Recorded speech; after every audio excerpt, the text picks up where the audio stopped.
Хатыннар теориясе. Бу теориягә минем хезмәттәшем Рузилә Мөхәммәтованың күзәтүләре этәрде. Берәр өлкәдә хәлләрнең мөшкил икәнлеген каян белеп була? Каян ирләр китә, һәм теге дилбегә хатын-кызлар кулына кала икән, димәк, озакламый ул өлкәнең эшен да чыгачаклар. Тәртәгә җигелеп хатын-кызлар тарта башлый икән, димәк, ул өлкә инде теге ул өлкәгә үлем яный дигән сүз. Башта ирләр китә, аннан соң бабайлар кулына кала, җитәкләрлек инде бабайлар да калмагач, хатын-кыз кулына кала. Аннан соң бөтенләй бетә. Ни өчен мин моңа әле менә игътибар иттем? Менә күптән инде без әйтеп киләбез, Тукайны өйрәнүче галимнәребез калмады дип. Соңгы диссертация 2009 елда язылган һәм менә телевидениегә Тукай турында интервью бирерлек безнең галимнәребез дә юк дип әйтерлек инде. Аларга инде 80 яшь, алар инде олы кешеләр бөтенесе дә. Бу хакта инде күп әйтелде һәм ахыр чиктә моңа Гүзәл Төхватова, Лена Тябиналар алынырга мәҗбүр булды. Хатын-кызларыбыз бу өлкәгә алынды ахыр чиктә. Бу тарихтан карасак та шулай булган. Мәсәлән, безнең бит инде Казан ханлыгын төзегән Олуг Мөхәммәд кебек шундый гаяр көчле ирләребез, алар монда егетләр белән килгәннәр, уллары белән килгәннәр, менә шундый көчле алар монда дәүләт төзегәннәр.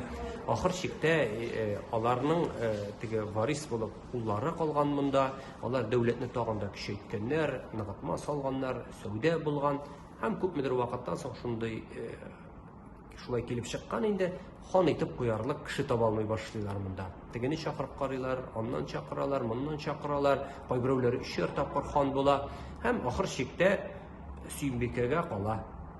Хатын-кыз кулына кала һәм инде дәүләттә бетә ахыр чиктә. Анда әйтеп була инде теге Ядегәр хан соңгы хан булган дип, әмма аның бит инде хан буларак идарә итүе дә шуның хәтлек кенә булган. Ахыр чиктә барыбер безнең соңгы хан инде ул Сөембикә ханбикә, хатын-кыз кулына калган. Милли азатлык теге хәрәкәте 90-нчы еллардагы белән дә шундый ук хәл. Анда бит инде егетләр булган, мәйданны тоткан егетләр, ирләр булган, байраклар күтәреп барганнар һәм күпмедер вакыттан соң кайсы каядыр таралып бетә. Фәүзия Бәйрәмова кала, ахыр чиктә Фәүзия апа кала. Һәм бүтән өлкәләрдә дә шулай, мәсәлән, дөньялар авыр вакытны мәктәптән ирләр шулай ук качып беткән иде, хатын-кызлар гына калган иде бит инде. Һәм без бит инде әйтәбез, менә безнең шигъриятебез кызлар кулында дип. Безнең шигъриятта бит инде татар шигъриятендә һәр вакытта да татар поэзиясендә ирләр булган, кул галиләрдән ирләр язган, без аларны укыдык. Шагыйрьләр булган, көчле шагыйрьләр. Һәм ахыр чиктә бер заманны бабайлар мәхәббәт турында шигырь яза башладылар. Һәм алар да теге шигырь язмый башлагач инде кызлар кулына калды. Әмма әле безнең теге прозабызда ирләр бар. Ага шөкер, прозада ирләр иҗат итә. Анда әле теге кыргаксымаган әдәбият. Һәм язучылар берлегендә дә бер дигән ирләребез Живадурдай, димәк әле язучылар берлеге дә яши дигән сүз. Менә безнең журналистикага карасак та, редакцияләрдә билгеле күпчелеге кызлар, хатын-кызлар, әмма әле редакторларыбыз бер дигән ир-егетләр, димәк әле монда да кыргаксымаган журналистика. Менә безнең Яшьләр форумына килсәк, анда да бит инде бер дигән егетләр иде. Һәр вакыт Яшьләр форумында рәис иде егетләр. Әле анда теге сайлау уза иде, бу егетме дигән кебек шундый берсеннән берсе яшь, берсеннән берсе энергияле егетләр төрле чаралар уздырдылар, күкрәп торды. Ахыр чиктә аларның теге яшьләре чыкты, алар кайсы каядыр китеп беттеләр. Әмма артларыннан килүче, бу өлкәгә килүче егетләр юк. Ахыр чиктә Яшьләр форумында кызлар кулына калды. Менә безнең конгрессыбызда әле кыргаксымаган, Аллага шөкер, әле конгресста бер дигән типса план көзерлек егетләребез эшли. Димәк, әле анда эшләр мөшкил түгел. Әмма эшләр теге торгынлык башланып, анда барысы да бабайлар кулына кала икән. Күпмедер заманнан соң анда да ахыр чиктә хатын-кызлар килеп идарә итә башларга мөмкин. Аннан соң әле шул ук безнең егетләребез әйтергә мөмкин. Бу нишләп куйдылар соң инде бу теге әби патшаны дип зарланып йөрергә мөмкиннәр. Кем куйган? шулай килеп чыккан. Үзегез виноват. Нәрсә эшләтәсең инде аны? Ирләр килмәгәч, кая барасың инде? Хатын-кызлар кулына кала дигән сүз. Һәм мин моны сөйләгәч, кемнәрдер шундый нәтиҗәдә ясап куярга мөмкин. Димәк, хатын-кыз килә икән, ул бетерә дип әйтергә тели бу дип. Әле мине сүгәргә дә мөмкин сүз, теге сексист икән бу, кара инде моны, хатын-кызларны яратмый икән бу дип. Юк, алай түгел, киресенчә.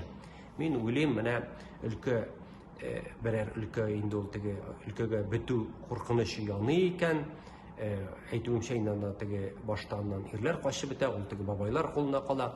Аннан соң инде хатын-кызлар да теге аларда бит инде ана инстинкты, әни буларак алар бу өлкәне яшәтеп калдырмакчы булалар, тырышалар, менә бу өлкә яшәсен дип. Теге ирләр инде качып беткән икән, ирләр тотына алмый икән, ирләрнең йөрәге җитми икән, кирәксенми икән, яки хатын-кыз теге әни буларак бу өлкә яшәсен әле дип аңа сулышын өрмәкче булып тотына һәм аны яшәтмәкче булып тырыша.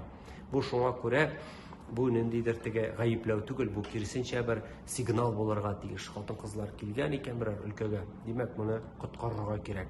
Менә безнең карагыз, мәсәлән, Татарстан хөкүмәтен. Анда бит ирләр генә, анда бит хатын-кызлар юк та дип әйтерлек инде. Димәк, аңа аны коткарырга кирәкми әле республикабыз яши, Аллага шөкер. Бер яктан моңа көенергә кирәк инде, икенче яктан менә сөенергә кирәк хатын-кызлар килгәндә. Ни өчен көенергә? Әйтүемчә, инде хатын-кызлар килә икән, димәк, бу өлкәгә бетү яный дигән сүз. Нигә сөенергә? Сөенергә кирәк, менә безнең шундый татар кызлары, татар хатыннары, алар шундый. Алар шундый батыр, алар ирләр дә алынмый торган өлкәләргә алынырга әзер. Алар кирәк икән эшләр форумын җитәкләп алып бара, кирәк икән шигырьләрен шапылдатып язып кына куя, кирәк икән бүтән өлкәләрдә, кирәк икән Тукай диссертациясын яза, кирәк икән Тукайны өйрәнә. Ирләр эшләмәгәнне менә хатын-кыз эшли.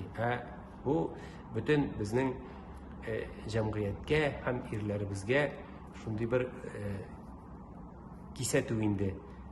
Сез карап торыгыз, менә кая хатын-кыз килә, шул өлкәгә, димәк, ярдәм кирәк дигән сүз. Ул өлкә бетүгә бара дигән сүзне аңлата бу. Бу хатыннар теориясе иде.